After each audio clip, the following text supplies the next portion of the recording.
ప్రజలకు ముఖ్య గమనిక. జనవరి 13వ తేదీ మంగళవారం జరగవలసిన ప్రార్థనాశక్తి తైలాభిషేక ఆరాధన జనవరి 20వ తేదీ మంగళవారానికి మార్చబడింది. రాజమండ్రి పరిసర ప్రాంత ప్రజలకు ముఖ్య గమనిక. జనవరి 14వ తేదీ బుధవారం జరగవలసిన ప్రార్థనాశక్తి తైలాభిషేక ఆరాధన జనవరి 21వ తేదీ బుధవారానికి మార్చబడింది. ప్రార్థనా శక్తి తైలాభిషేక ఆరాధన జనవరి 20 మంగళవారం. సమయం ఉదయం 10 గంటల నుండి Sri convention hall, CR Reddy women's college, Vatluru, Eluru. Rajahmundry పరిసర ప్రాంత ప్రజలకు శుభవార్త.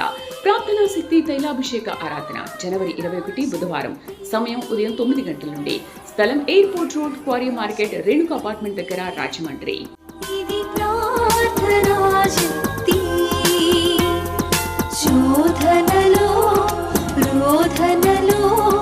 బంధకముల నుండి విడిపించు శక్తి, వ్యాధులలో బాధలలో ఆదరించు దేవుని. ఇది ప్రార్థన శక్తి, ప్రార్థన శక్తి, ఇది ప్రార్థన శక్తి.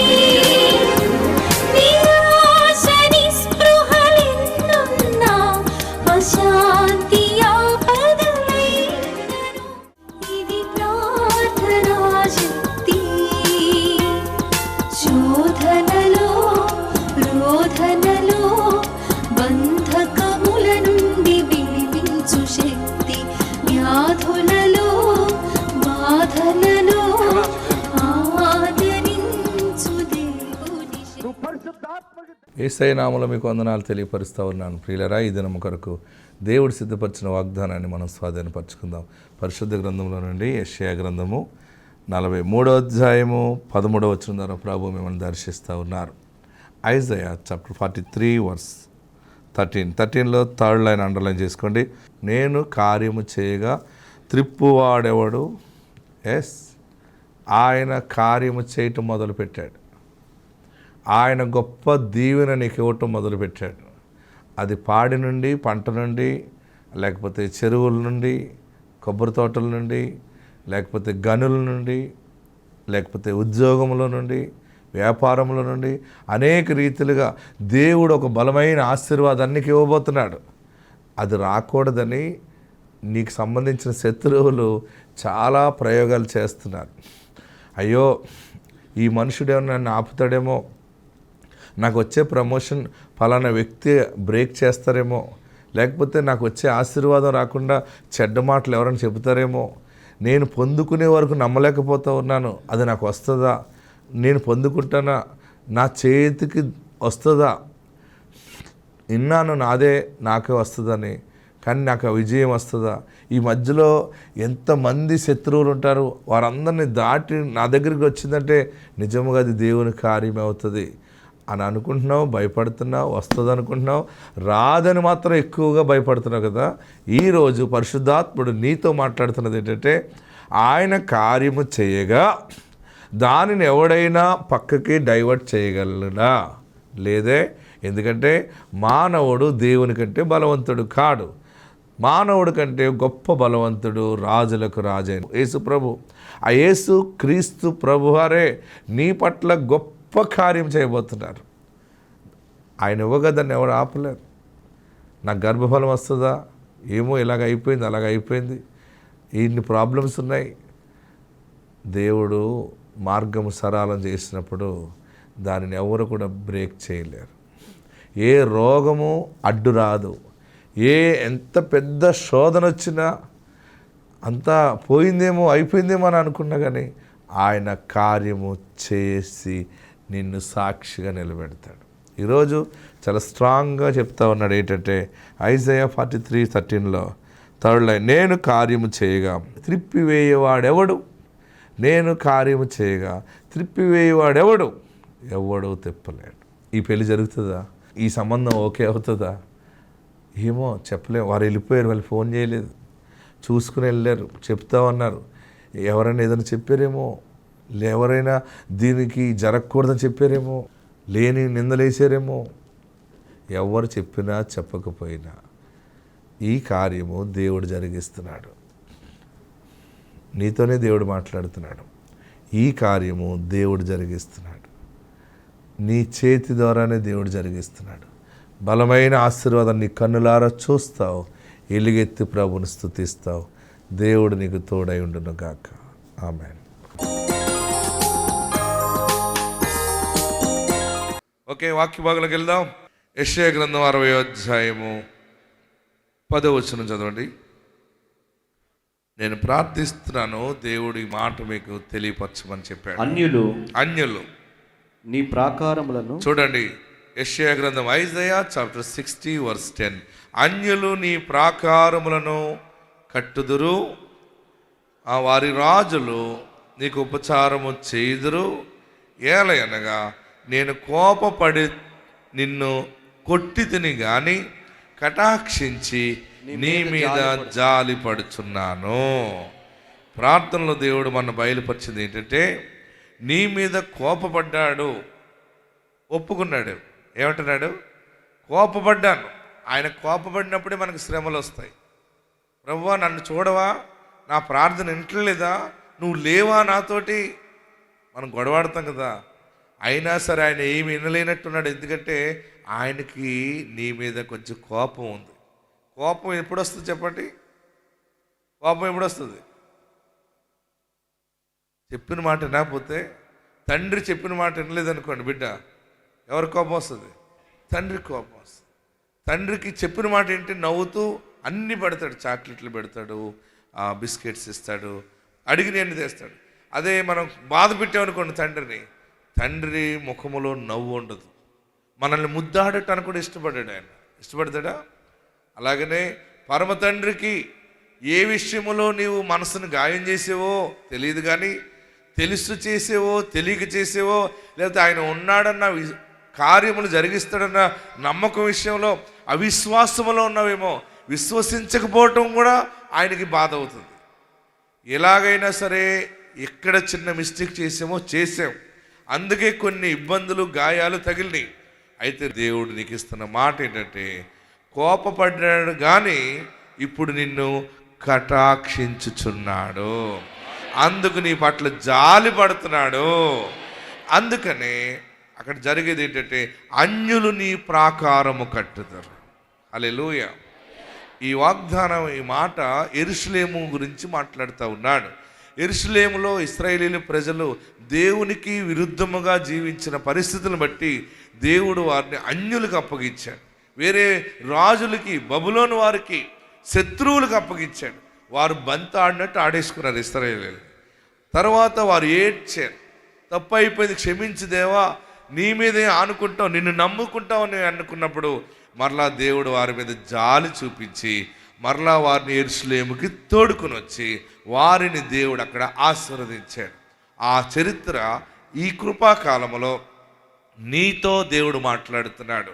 నీ మీద కోపపడిన కోపము పోయింది, దేవుడు నిన్ను కటాక్షిస్తున్నాడు, నీ మీద జాలి పడుతున్నాడు. ఆమేన్ ఆమేన్ అని చెప్పుకోండి. ఆయన జాలి పడుతున్నాడు. జాలి పడతాడంటే ఏం జరుగుతుంది అన్నాడు అక్కడ, అన్యులు నీ ప్రాకారము కట్టుదురు, రాజులు నీకు ఉపచారము చేయుదురు. అంటే నీవు ఎక్స్పెక్ట్ చేయని వండర్స్, మిరకిల్స్ దేవుడు చేయబోతా ఉన్నాడు. నా అన్నయ్య ఉన్నాడు, నా తమ్ముడు ఉన్నాడు, మా బావ ఉన్నాడు, మా అక్క ఉంది, మా ఎమ్మెల్యే ఉన్నాడు, నాకు ఫలానా మా వాళ్ళందరూ ఉన్నారని అనుకుంటున్నావు, కానీ వారెవరు చేయలేని కార్యము నీకు ముక్కు ముఖం తెలియని వారిని, అన్యులంటే నీ వారు కారు, అవతల వారిని అన్యులు అంటారు. మన కుటుంబం కాకుండా బయట ఉన్న వారిని అన్యులు అంటారు. నీ వారు కాకుండా బయట వారు ఎలాగ వస్తారో తెలియదు, ఎలా పరిచయం అవుతారో తెలియదు, వారి ద్వారా నీకు సహాయము అందుతుంది, వారి ద్వారా నీకు కార్యము జరుగుతుంది. అన్యులు నీ ప్రాకారము కట్టుదురు, రాజులు నీకు ఉపచారము చేయుదురు. నీ ముక్కు ముఖం తెలియకపోయినా రాజులు నీ దగ్గరికి వస్తారు. హల్లెలూయా చెప్పరే. నా ప్రియ సహోదరులరా, మీ శిరస్సు మీద దేవుని వెలుగు వచ్చింది, మీ బిడ్డల మీద వెలుగు వచ్చింది, మీరు ఫలిస్తారు. మీరు ఆలోచన చేయండి, ఆశ్చర్యకరంగా అన్యుల నుండి సహాయము మీకు అందుతుంది. రాజులు మీకు ఉపచారము చేస్తారు. ఏంటి ఇలా జరుగుతుందని అనుకుంటా. కొన్ని సమయాలు ఎలా ఉంటుందంటే, మనం బ్రతుకుకు మించిన వారు మనకు ఎదురవుతూ ఉంటారు. మనము దీనులమే, కానీ వాగ్దానము నెరవేర్పులో ఉంది. ఆమేన్. హల్లెలూయా చెప్పండి. వాగ్దానం నెరవేర్పులో ఉంది. మనము పెంట కుప్పల మీద ఉన్న వాళ్ళమే, ఆయన మనల్ని లేవనెత్తుతాడు. అనేక మినిస్టర్స్ వస్తుంటారు, సెలబ్రిటీస్ వచ్చి వారు మనల్ని విఐపిగా వారు గృహాలకు పిలిచి వారు దన్నాలు పెడతా ఉంటుంటే నేను అనుకుంటాను, ఏముందని మనల్ని ప్రేమిస్తారు? మనలో ఏముంటుంది? మనము ఒట్టి వాళ్ళమే కదా, చిన్నవాళ్ళమే కదా. కానీ మనలో ఉన్నవాడు మామూలుడు కాదు. లోకములో ఉన్నవాడు కంటే మనలో ఉన్నవాడు గొప్పవాడు. హల్లెలూయా. రాజుల వాలే, రెండు చేతులు పైకెత్తి గట్టిగా పాడదాం. రాజుల వాలే, యాజకుల వాలే నీకై పిలచితి. మరలా మీరే పాడండి. 1 2 3. Very good. Yes. Amen, amen, amen. ఇంకా గట్టిగా. రాజుల యాజకుల నీకై, చేతులు దించండి. ఆరాధనా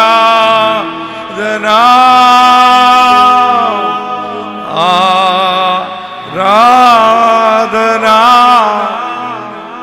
ఆమేన్. రాజ కుటుంబముగా ఉండబోతున్నాం. దేవుని మహిమ నీకు తోడై ఉండును గాక. నువ్వు ఒంటరివి కాదు, చనిపోవాలని అనుకోకు. దేవుడు నీ పక్షముగా ఉన్నాడు. ఎక్కడ ఒంటరైపోయావో ఇక్కడ 1000 మందిగా దేవుడు చేస్తాడు, 10,000గా దేవుడు చేస్తాడు. ఆయన నీ చెయ్యి విడువాడు. అన్యులు నీ ప్రాకారము కట్టుదురు, రాజులు నీకు ఉపచారము చేయుదురు. హల్లెలూయా. గట్టిగా హల్లెలూయా చెప్పండి. మనము చిన్నవాళ్ళమే, కానీ మన లక్క ఏంటంటే పెద్ద దేవుడు దొరికాడు మనకి. ఏంటి? మనకి ఏ దేవుడు దొరికాడు? మనం చిన్నవాళ్ళమే. ఈయన దొరకకపోతే మనల్ని ఎవడు పైకి తీసుకురాడు.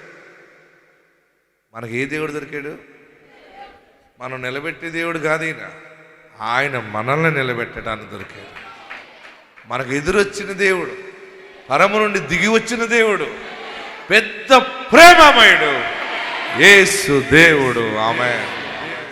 తర్వాత మాట ఏంటి? అన్యులు నీ ప్రాకారమును కట్టుదురు, రారు వారి రాజులు. ఏ రాజులంటే అన్యులు రాజులు. అబ్బా, నీకు ఉపచారము చేయుదురు. సొలొమోను, ఈ ఆశీర్వాదము సొలొమోను రాజుగా ఉన్నప్పుడు వచ్చింది.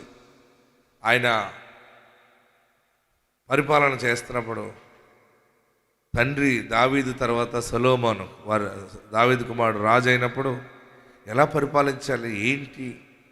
ఎందుకంటే ఇజ్రాయెల్ దేశం నేను వెళ్ళాను కదా, చూశాను కదా, అక్కడ అంతా రాళ్ళు తప్ప ఏం లేవు, ఆ గుట్టలు తప్ప ఏం లేవు.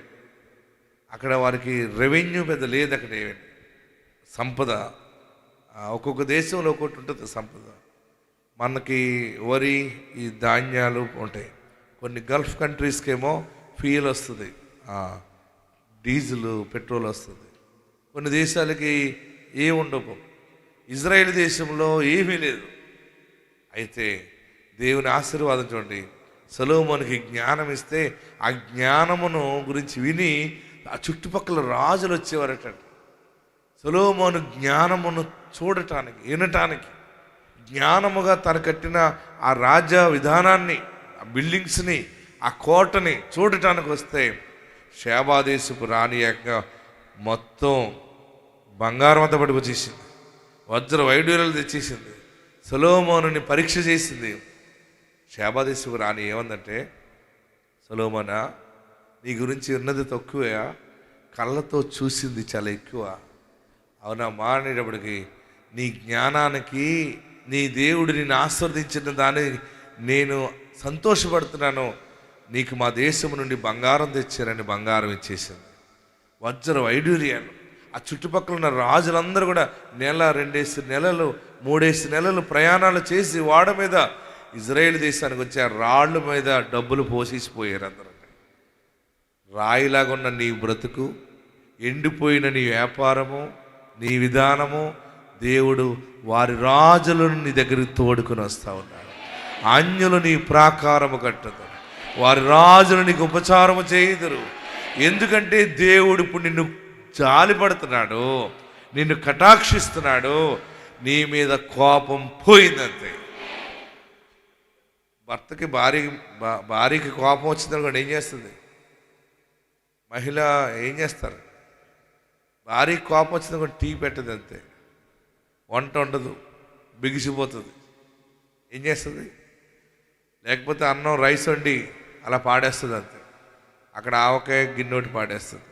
అదేంటే కూర వండలేదంటే వండను, మంచిగా ఏదైనా గుడ్డు వేపుతావు ఏపను, అదేంటి అంతే. నాకు మైండ్ బాగాలేదు, నన్ను ఇబ్బంది పెట్టకు, ఎక్కువ మాట్లాడితే మా అమ్మగారికి వెళ్ళిపోతాను అని దుప్పడేసేసుకుంటుంది అంతే. ఆడు ఏం చేస్తాడు? ఆ కోడిగుడ్డు ఆవకాయ వేసుకుంటాడు, ఆడికిలో మొత్తం అంతా మంటపోయి ఆడ అమ్మగారింటికి పోతాడు. వాళ్ళమ్మ నాన్న వస్తారు, వీళ్ళమ్మ నాన్న వస్తారు, గొడవలు అయిపోతాయి. ఎందుకేంటంటే ఇంట్లో ఫీజు కట్టకూడదు హోమ్ మినిస్టర్కి. ఎవరికి? మన పాస్టర్ గారు అంటున్నాడు, ఏమంటే మనం ఫలానా చోటకి వెళ్దామా అన్నాను. చాలా పెద్ద పాస్టర్ గారు ఆయన, అమెరికా నుంచి వచ్చాడు, పెద్ద మాస్టర్ అయినా. నేనంటే చాలా ఇష్టం ఆయనకి, మంచి క్లోజ్ ఫ్రెండ్. ఆ భార్య భర్తలు వచ్చారు, పాస్టర్ గారు మరి మనం పలానా చేద్దామా, పలానా వెళ్దామా అంటే అంతా ఓకే అని. అదే అండి హోమ్ మినిస్టర్ గారిని అడగాలన్నాడు అంతే. ఎవరిని? నేను ఆ హోమ్ మినిస్టర్ ఫోన్ చేశాను. అమ్మ నువ్వు హోమ్ మినిస్టర్ అంట కదా అంటే, ఆయన అన్నీ అలాగంటారు, ఆయన్ని నిర్ణయాలే అన్నది అంతే. ఫోన్ పెట్టేసాక ఆయన్ని తిట్టేసినట్టుంది, మొత్తం ఏమైందో తెలియదు. ఇప్పుడు అందరూ ఇళ్ళల్లో హోమ్ మినిస్టర్ కూల్ ఉండాలి. హోమ్ అంటే ఇల్లు, మినిస్టర్ అంటే హల్లెలూయా చెప్పరే. భార్యకు వచ్చిన కోపం చాలా తక్కువ టైం ఉంటుంది. మీరు ఎంత మంచి వాళ్ళు చెప్పినా మీరందరూనే, మీ కోపం వల్ల మీరే నష్టపోతారు. మీ కోపం వల్ల భర్తలకు లాభం అవుతుంది. ఎందుకంటే మీ కోపం శాశ్వతంగా ఉండదు, మీ ప్రేమ శాశ్వతంగా ఉంటుంది. హల్లెలూయా చెప్పరే, గట్టిగా హల్లెలూయా చెప్పరే. మీకంటే గొప్పవాడైన ఆయన కోపము కొంచెం సమయం ఉంటుంది. ఎంత టైం ఉంటుంది?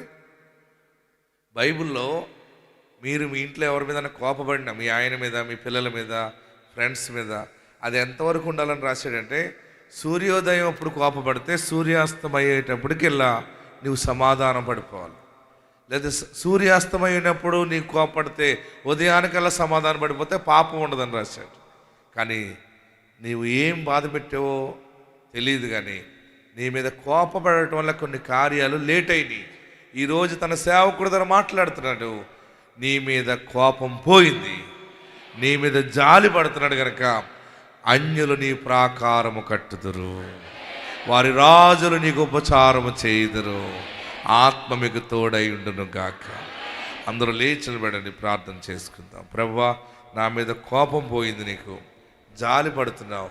ఇదిగో ఎవరు వస్తారో ఎవరి ద్వారా పంపుతావో తెలియదు, నా పక్షంగా ఒక ప్రాకారము నువ్వు కడుతున్నావని నీ సేవకుడి ద్వారా మాట్లాడావు. ఎక్కడున్నవారు అక్కడ లేచి నిలబడండి, ఎక్కడున్నవారు అక్కడ లేచి నిలబడండి. నా బిడ్డకి ఎవరు ఆలోచిస్తారు, నాకు ఎవరు ఉద్యోగం వేస్తారు, మాకు ఎవరు సహాయం చేస్తారు, ఎవరు మట్టుకు వారి స్వార్థం చూసుకుంటున్నారు, నా కోసం ఎవరు ఆలోచించట్లేదని ఏడుస్తున్నావు కదా. నీ కోసమే అన్యులను నీకు సేవ చేసేవారుగా పెట్టబోతున్నాడు. అన్యులు నీ ప్రాకారము కట్టుదురు, వారి రాజులు నీకు ఉపచారము చేయుదురు. పరిశుద్ధాత్మ దేవుడు నీ పక్షముగా ఉన్నాడు, పరిశుద్ధాత్ముడు నీతో మాట్లాడుతున్నాడు, జీవాధిపతి నీ పక్షముగా ఉండి ఒక బలమైన కార్యము తలపెట్టి ఉన్నాడు. నీ మీద కోపం పోయింది. అందరు 2 చేతులు పైకెత్తి, వందనాలు దేవా, నా మీద కోపం పోయింది, ఇంకెప్పుడు నిన్ను బాధ పెట్టును, ఇంకెప్పుడు నిన్ను కోపం కలిగేలా చెయ్యను బాబు, నా పాపాన్ని క్షమించు, నన్ను పరిశుద్ధపరచు, నన్ను పవిత్రపరచు, నీ రక్తంలో నన్ను కడుగు, నేను శుద్ధినిగా చేయి. నీ ఉంటే చాలు బాబు, నీ కృప ఉంటే చాలు. అందరు రెండు చేతులు తలపైన పెట్టుకోండి. నన్ను ఆశీర్వదించండి, నన్ను దీవించండి, నీ దీవెనలతో నింపండి, నీ ఆశీర్వాదాలతో నింపండి, నీ కృప నాకు తోడుగా ఉంచండి. నాకు యజమానిగా ఉండండి, నా ఇంటిని రక్షిస్తావని, నన్ను ఆశీర్వదిస్తావని ఎప్పటి నుంచో నీ మీద ఆశ పెట్టుకున్నాను బాబు. ఈరోజు నీ దాసుల ద్వారా మాట్లాడావు. బెదిరించువాడు ఇక ఉండడని మాట్లాడావు. నెమ్మది పొందుతానని చెప్పావు, నెమ్మలిస్తానని చెప్పారు. భయపడకు ఇశ్రాయేలు, భయపడకు. దూరమున నుండి నిన్నును, దూరముగా ఉన్న నీ చెరలోనికి పోయిన నీ సంతానము వారిని, నీ సంతతిని తిరిగి తెచ్చి రక్షిస్తాను. నీవు నెమ్మలిస్తావు, నీవు నెమ్మది పొందుతావు. వాగ్దానం ఇచ్చావు కదా, ఈరోజు స్థిరపరచ. అందరు రెండు చేతులు తలపైన పెట్టుకుని నీ దాసుల ద్వారా వాక్యం చెప్పావు. చెరలో ఉన్న మాకు విడుదల ఇస్తున్నావు. అన్యులు నీ ప్రాకారము కట్టుదురు. ఎవరు చేస్తారు నా బిడ్డ పెళ్ళి? ఎవరు మాకు ఇల్లు కడతారు? ఎవరు నన్ను పైకెత్తుతారు? ఎవరు మాకు దారి చూపిస్తారు? ఎవరు నా బిడ్డకి దారి చూపిస్తారు? ఎవరు చేస్తారని ఏడుస్తున్నావు కదా. అన్యులని దేవుడు ఏర్పరచుకున్నాడు, నీ కోసం రాజులను ఏర్పరచుకున్నాడు. బలమైనటువంటి నాయకులను దేవుడు నీ కుటుంబానికి అప్పగించబోతా ఉన్నాడు. జ్ఞానము కలిగిన వారు వచ్చి సహాయం చేయబోతున్నారు. నీ వ్యాపారంలో కొత్త స్నేహితులు వస్తారు, నీ పరిచర్యలో కొత్త స్నేహితులు వస్తారు. దేవుడు సిద్ధపరిచిన మంచి కుటుంబాలు నీకు ఎదురుపడతాయి.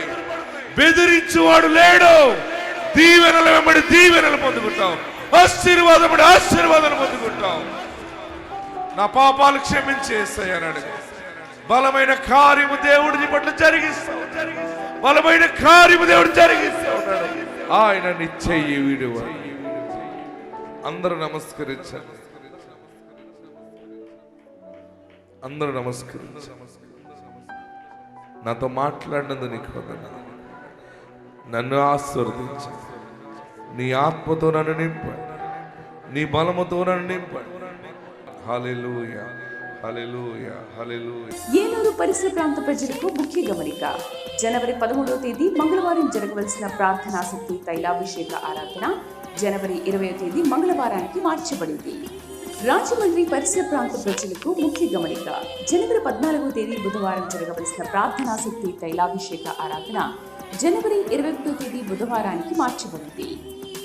ప్రార్థనా శక్తి తైలాభిషేక ఆరాధన జనవరి 20 మంగళవారం సమయం ఉదయం 10 గంటల నుండి Sri convention hall, CR Reddy women's college, Vatluru, Eluru. Rajahmundry పరిసర ప్రాంత ప్రజలకు శుభవార్త. ప్రార్థనా శక్తి తైలాభిషేక ఆరాధన జనవరి 21 బుధవారం సమయం ఉదయం 9 గంటల నుండి. స్థలం airport road, quarry market, Renuka apartment దగ్గర, రాజమండ్రి. ఇది ప్రార్థనా శక్తి. శోధనలో రోధనలో బంధకముల నుండి విడిపించు శక్తి. వ్యాధులలో బాధలలో ఆదరించు దేవుని. ఇది ప్రార్థన శక్తి, ప్రార్థన శక్తి. ఇది ప్రార్థన శక్తి.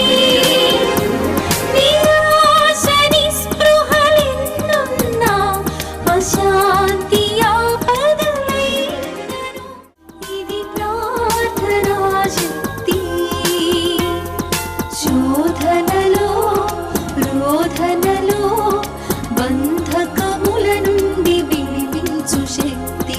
వ్యాధులలో బాధలలో ఆదరించు దేవుని. కాకినాడ అంటే ఊరు. నా పేరు పి లక్ష్మి. నేను పోయిన సంవత్సరం ఇదే జనవరిలో వచ్చాను. మేము బంగారం అమ్మడం, కొనడం, తాకట్టు పెట్టడం, అమ్మేసేయడం. ఈ సాకయ్య గారి దగ్గరికి వచ్చాక నేను బంగారం 80 గ్రాములు కొనుక్కున్నానండి. అందుని బట్టి నేను మరి దేవుడికి వందనాలండి. సాక్షి దేవుడు దీవించిన కాక ఆమేన్. ఇది ప్రార్థనా శక్తి.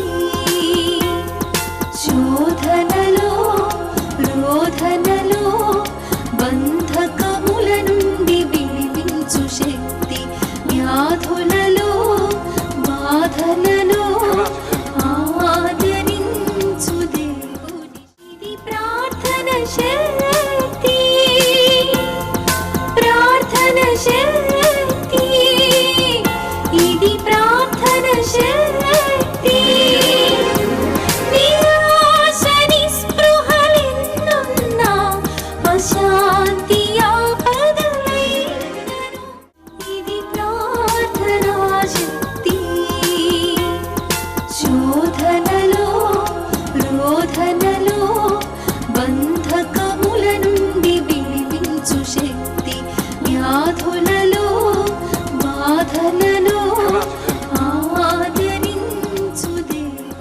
శక్తి